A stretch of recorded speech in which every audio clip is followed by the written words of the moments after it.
meeting of the Lane Transit District Board of Directors to order. We'll now conduct roll call. Susan Cox is absent. Pete Knox. Here. Lawrence Green. Here. Heather Murphy. Here. Kelly Sutherland. Here. Gino Grimaldi. Here. And Michelle Weber is also present. We will now open the floor for public comment. For online participants, please raise your hand if you wish to provide comment. Hearing no comments, I'll close public comment. Next, we'll move to board reports, and I'll invite directors to share their updates. LCOG, Pete, do you have any updates there? None at this time. Okay. MPC, Susan or Pete? I guess it's Pete again. MPC, they presented the 4-year or a revision of the regional transit plan, which will be adopted in a couple of months, probably. Okay, great, thank you. Lane Act, Heather, anything from there? No report, unless Jameson has it. We had the statewide chair, vice chair meeting of all the Lane Acts in the state. We were able to get an update from ODOT on the transportation package and some of the projects that ODOT's going to be looking at. So it was good. Great, thank you. Strategic planning, Gino or Kelly, any updates there? Not from me. I don't either. Okay, thank you. And the bylaws committee, we have a meeting scheduled, but nothing to report at this time. I will now turn it over to our CEO, Jameson Cotton, for his monthly report. Well, good evening, board, and thank you for the opportunity to recognize one of our employees who just got off probation 2 weeks ago. Or maybe 30 years ago, perhaps. Pam, do you want to introduce?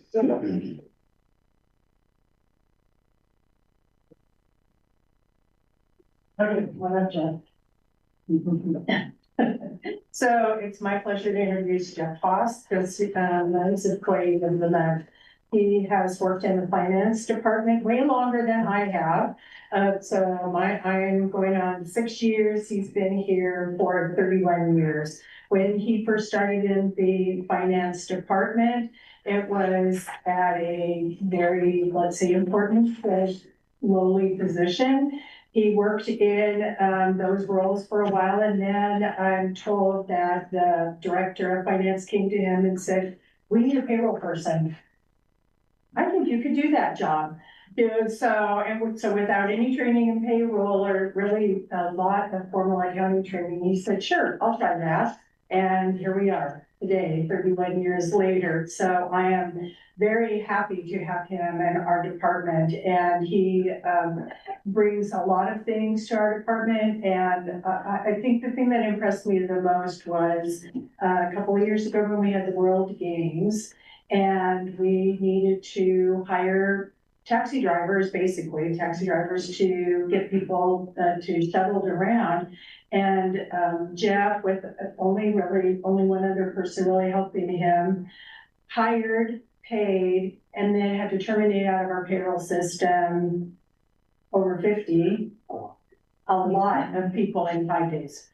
Right. And so after I saw that, it was like, wow, this guy can probably do anything. So that I asked him to, but I try not to.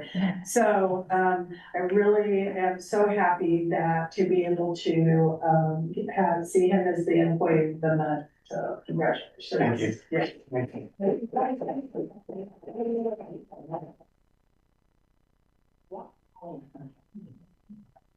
A letter of congratulations. Thank you.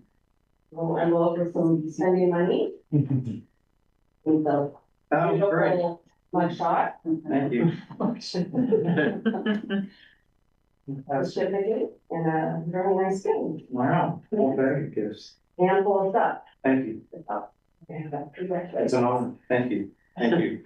The truth is that when Diane asked me to be the payroll person here, she first slid a bottle of Tylenol across the napkin and asked me to do it. And my answer, I think, sounded a little bit different than I'd be glad to do it. I think it was something more like, do you think I can do this job? This is an honor and a privilege. It's third time for me in 31 years. It's humbling. Briefly, I'm so thankful for the great times, but I'll be honest with you, I'm more thankful for the hard times. All the things that I've walked through in the 31 years that I've been here have shaped my character, have made me a stronger and more effective member of this team. And I've learned so many things from it. I won't belabor it, but it's knowing that the choice that I make every day about the attitude that I bring to work makes all the difference in my experience and those around me. Learning that I can choose the attitude that I have about all the things that I've walked through. Am I going to be disgruntled, or instead am I going to be grateful because of what it's done for me? And I think probably the most important thing I've learned is that I never come first. I actually knew that one going in, but it was proven throughout the years. So thank you. This means a lot. Appreciate it.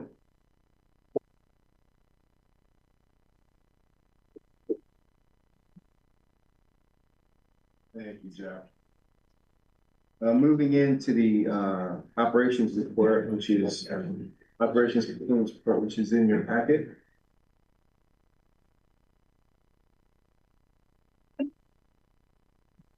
Yeah, a couple of things I'd like to point out. One, ridership. So on MX and fixed route, ridership is flat compared to this time last year.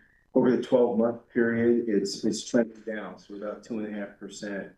Down over the prior year. So we're, again, that's not a surprise. It's continued to be in that pattern. So we'll be looking at what that means as we go through our mobility planning work. We talked about absenteeism a few meetings ago and the impact that was having on the organization. That continues to trend in a positive direction. So that's going down. It was just over 11%. In September, so it's down 3.2%. And then finally, I want to call your attention to the last bullet from the bottom. It says there were 8 total assaults in September, 3 physical, 5 non-physical. We continue to pay close attention to assaults very closely. The physical assaults range from unruly dogs on the bus to incidents of public safety officers being touched. You'll recall that in all incidents, no injuries were reported, but you'll recall that the definition of assaults has changed. It's been broadened. In any event, they're all bad behaviors, and we want to make sure that our people are safe. So we'll be digging deeper to see what root causes are, and we'll come back to this. But these are that statistic is something that catches our eye each and every day. We want our folks to go out and serve the community. We want them to come home safe. So I'll stand for any questions related to the operations report. Any questions? A question, has ICE, has that made any impact, or is any? So I took a call today from Fort Jay School District to ask that very question, and we have not seen activity on our system. Not to say that it hasn't happened somewhere along the system, we've just not seen it. We did organization training if that were to happen as well, so everyone knows the process and protocol for us to undertake. But I will say our lobby and our buses are all public access points. So ICE would be allowed to, to board buses and to come into our lobby. Where you sit now is off limits. This is not public facing. So we do have training in the process in case they were to show. We just not experienced that yet. Follow-up question, because I know that this is a worry for families. Have you seen ICE activity at stops? That's a big worry for families. No. Okay, thank you. No, we've not. Any other questions on the operations report? All right, going into the department reports, I do want to highlight information that's not in the report because we got it this morning from the American Public Transportation Association. The Department of Transportation has a proposal in the administration that's troubling for the transit industry. There's two parts to it. They're recommending the elimination of the mass transit account that's within the Highway Trust Fund. These are the funds that are collected on the gasoline tax. So out of the 18.3 cents collected on a gallon of gasoline, 2.86 goes into this mass transit fund, and that helps fund capital projects for the industry. The other part of the proposal is the elimination of the ability for the Federal Highway Administration to flex funds over to transit projects. In 2024, $1.6 billion of highway money was flexed to transit projects. States tend to use that process to make projects work. So that is not the position of the administration, but it is a proposal that is going into the Office of Budget as we speak. The American Public Transportation Association is already put a statement out against that. And we'll have a call on Friday morning to talk about impacts and where that stands. But that did make a Politico earlier this week, and so I wanted to make you aware of that discussion is being had. Elsewhere in the monthly report, I will point out that I want to highlight mobility planning. They're partnering with Eugene and Springfield to look at different projects. The project in Eugene focuses on enhanced transit design along the River Road corridor, Highway 99 and Covert Road. The Highway 99 has been receiving quite a bit of interest from several City of Eugene councilors that recognize with the potential expansion of the airport and that being the front door of the region from the airport, that we need to make that more attractive. So those conversations are in the very early beginnings with some of the business owners there. So I want to make you aware of that. And then the project in Springfield is looking at developing a new concept design for South A Street, which is part of the Main Street conflict, with the intent of improving transit efficiency. So again, working with our partners to identify solutions that we can work through. With that, I'll stand for any questions relating to the department. Any questions related to the department reports? I do have a couple just curiosity questions. The triennial review update, I assume that's an FTA report? Yeah, so every 3 years, FTA has a consultant come in and look through, I want to say 28 different areas, 24, 28 different areas, procurement, how we handle ride sorters, to look at our finances, to look at, how we're delivering services. And then they identify any weaknesses. A lot of times it's changes in rules that have taken place. Other times it's changes in the focus of what they're looking for. And then they'll come through and they'll deliver a report on things that we need to modify to get up to speed. Okay. Yeah. Is there any financial impact related to the findings? There could be. But there's not now. Okay. there could be if they say do this and you don't do that, and they say do this again, you don't do that again, then your funding could be at risk. But we're not there. We did have some findings. The last triennial in 2020, I want to say, was perfect. That's kind of rare in my world. So the one that we came in to this 2 years ago, last year, was we had some findings in different areas, and we're walking through those. Great. And then just the A15 report, I went out and looked at it just, to see what it is, and what type of information do we put on that report? So you're talking about the NTD reporting? The A15. Yeah, NTD form. Mm-hmm. So, please. The NTD reporting is operational financial statistics that we report to the FTA, and it's critical reporting for the allocation of our federal formula funding. So it includes everything from passenger miles to all of our contracted services and financial indicators. Okay. So this is part of the National Transit Database reporting that we do annually. It reports all of our operating statistics, and our funding is derived from. Okay, great, thank you. Any other questions? All right. Any questions on the delegated authority reports? Doesn't look like it. Okay, so the last piece for the CEO report is the LTD compensation policy, and this is draft form. Just wanted to get your reaction to it. Did not want you to have you vote on it. This is a policy that started off by talking solely about COLAs and cost of living adjustments, and you know we didn't have a process for how we identify what the COLA amount should be. And how that would go forward. It was wrapped into the budget process, but never really called out.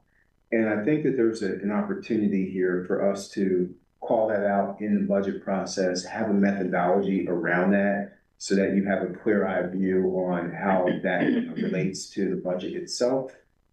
The other piece to that is we are trying to move forward in being a performance-based organization. So having the COLA being distinct from our performance-based potential increases, to me, makes it clear for employees to understand that we're committed to having $1 today equal $1 tomorrow. And then our performance is layered on top of that, and that's tied to organizational goals.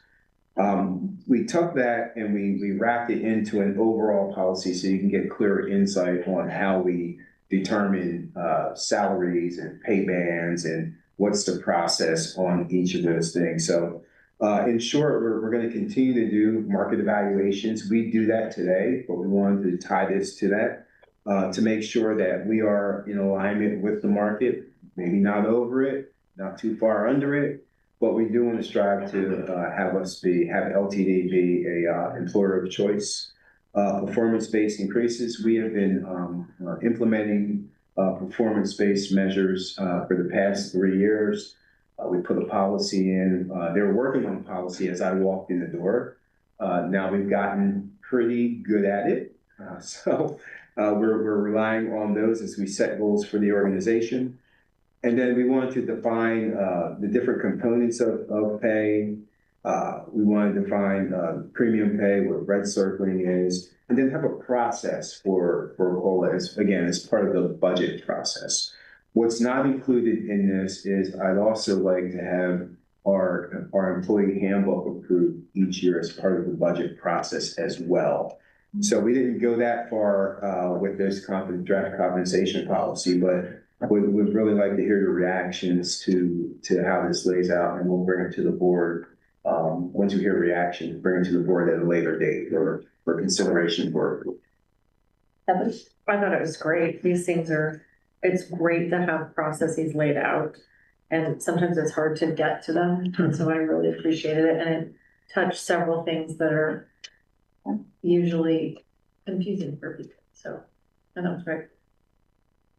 Any other questions or comments?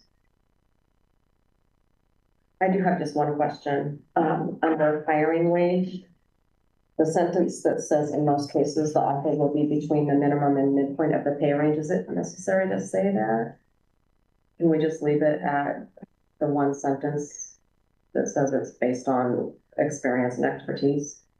Yeah, I mean, yeah. Just curious if you want. Yeah, because that could Put change. yourself in there, Not yeah. put into a policy. Yeah. Appreciate that. I have a question. How are you managing or dealing with pay equity issues?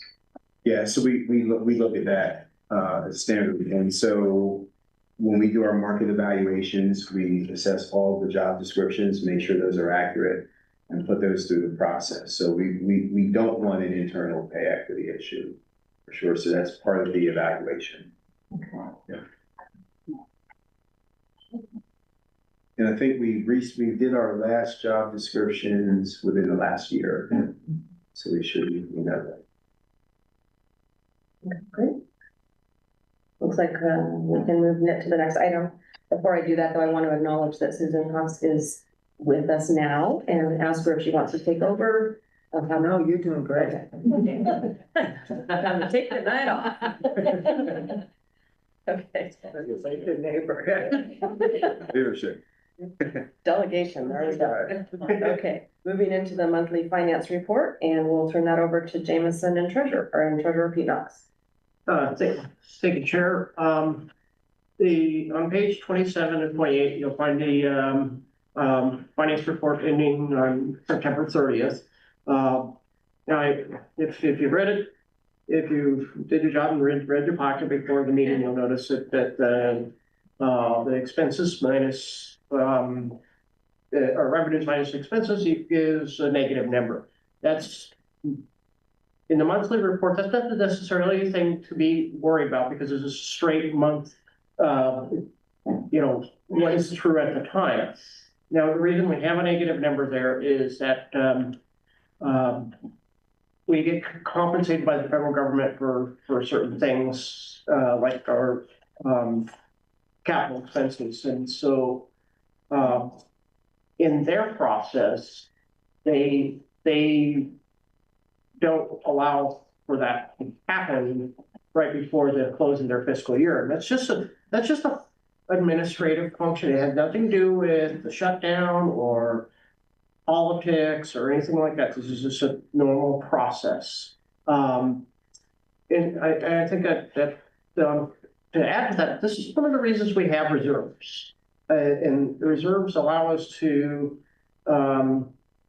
handle cash flow issues that can happen from time to time. That's just part of the normal process of doing business. So that negative number will go away in the next report. So no panic. But otherwise, we're doing all right. Thank you.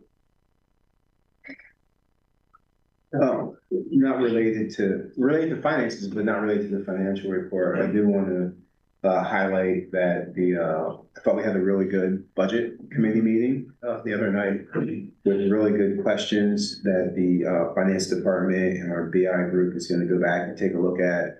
One of the members asked about upper limits for ridership and fare collection. And so we're going to come back to the budget committee with that information at the next meeting. We also plan to come back to the budget committee with just some project updates so that they can color in what they're asking to weigh in on approving versus what the context really is of those discussions. So I wanted to point that out as well. Okay, thank you. Any questions on the financial report?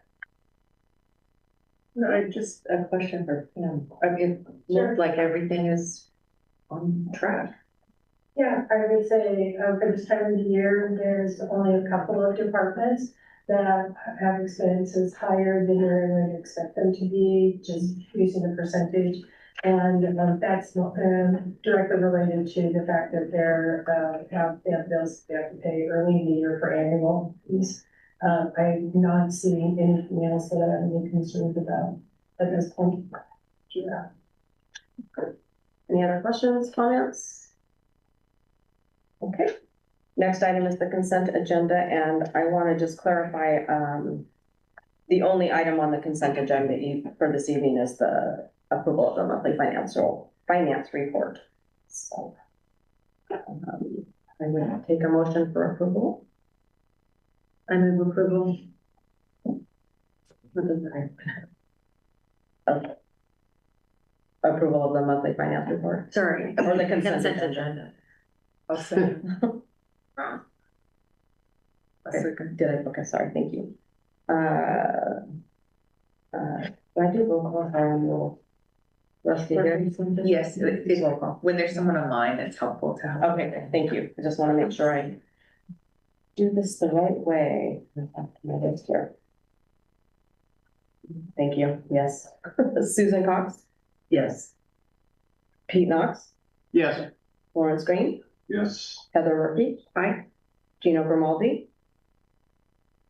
Yes. Kelly Sutherland. Yes. And I too vote yes. That passes unanimously.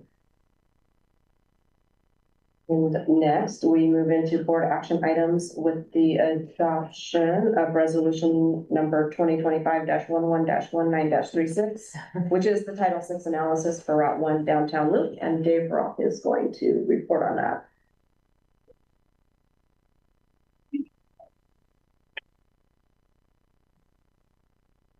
Evening, LTD Board, Dave Roth, Director of Planning with LTD.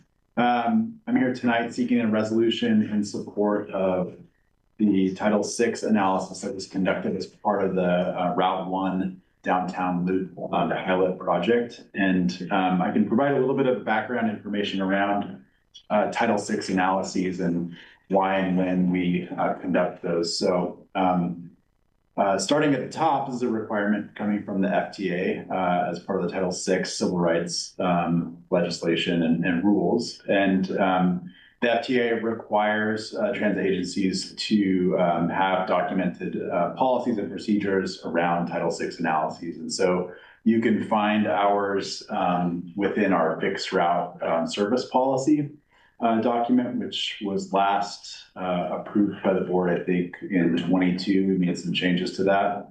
I should mention that we're going through a process right now of updating the service policy, and you can expect to see that coming to you at the beginning of the calendar year.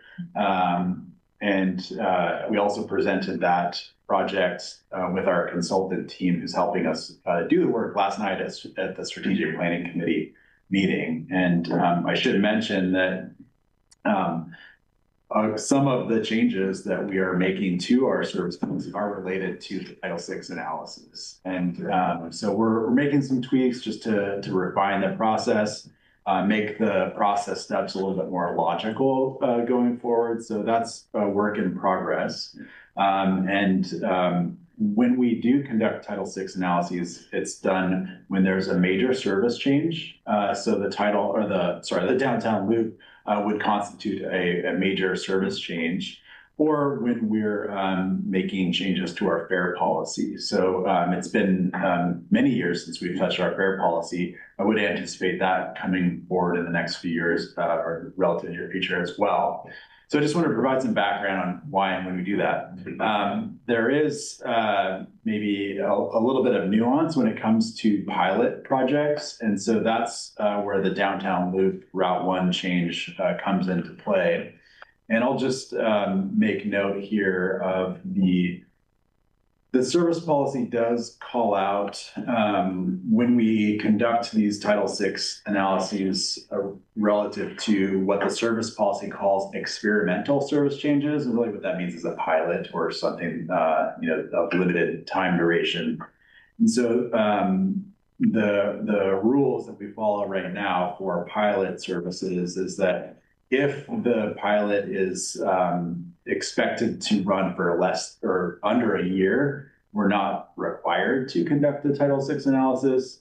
However, if it's going to run longer than a year, then we would need to conduct a Title VI analysis before the pilot enters its second year of service. So hence, with the downtown loop, we're bringing this to you a little bit after the service started in September. We conducted the analysis. It showed no disparate or disproportionate impact to protected populations.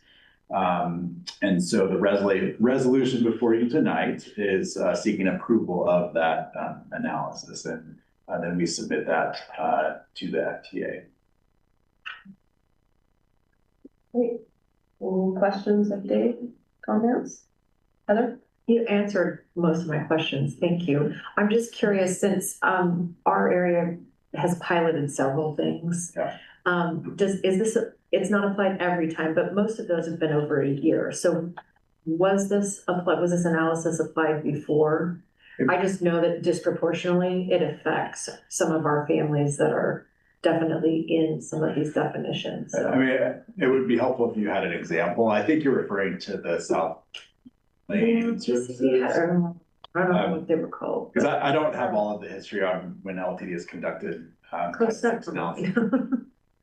are different, like, not, the route around town wasn't a pilot, right? But we had whatever was adjacent to that was the pilot that went away. The connector. There we go. Connector. Okay, The connector was a pilot, it's no longer a pilot. The route around town was a service of Cottage Grove. oh, okay, okay. The other piece here is what constitutes a major service change. So there is a little bit of nuance there as well, and how we would define. So that could have come into play. I will just go back to what I mentioned. We're in the process of updating our fixed route policy right now. And this is an area I'm particularly interested in cleaning up and making more clear, bringing more clarity as to why and when we do these. So This is great, thank you, I was just curious. Thanks.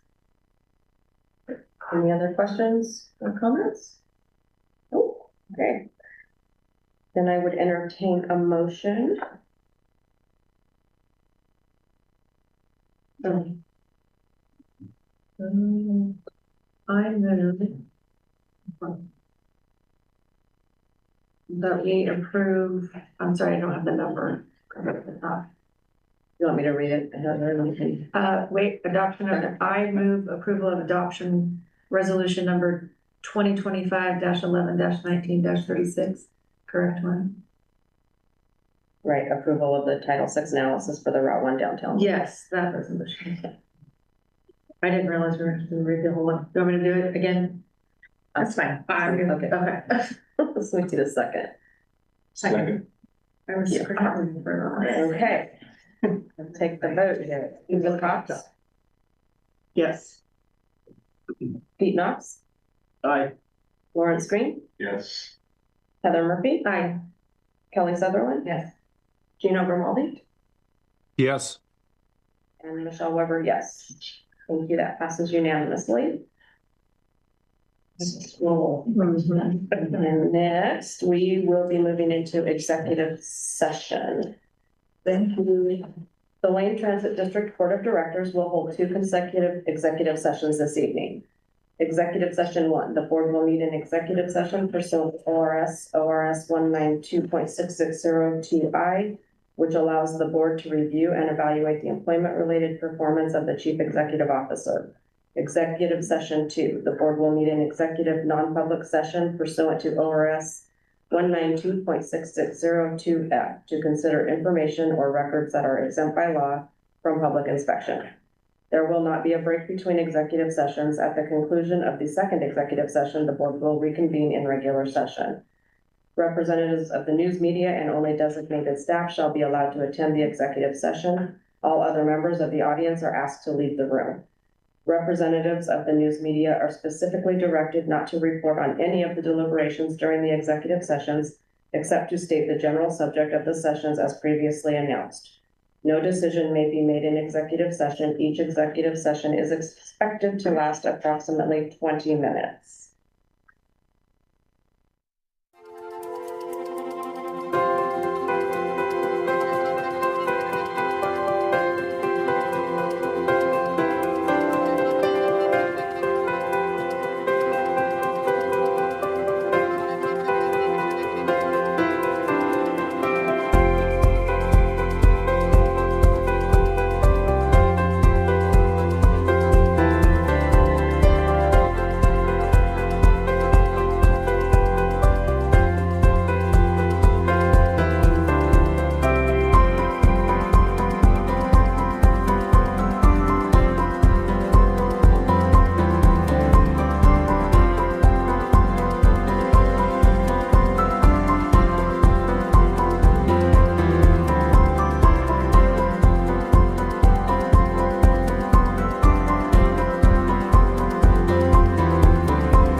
Recording in progress. Good evening. We are now back in public session.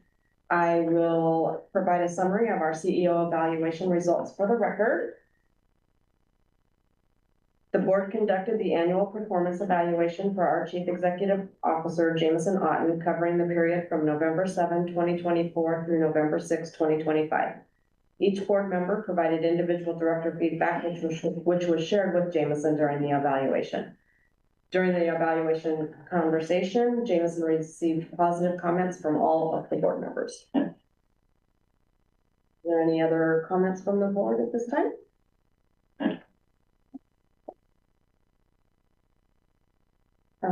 Then do I have a motion to authorize the negotiated contract amendment? I move to do.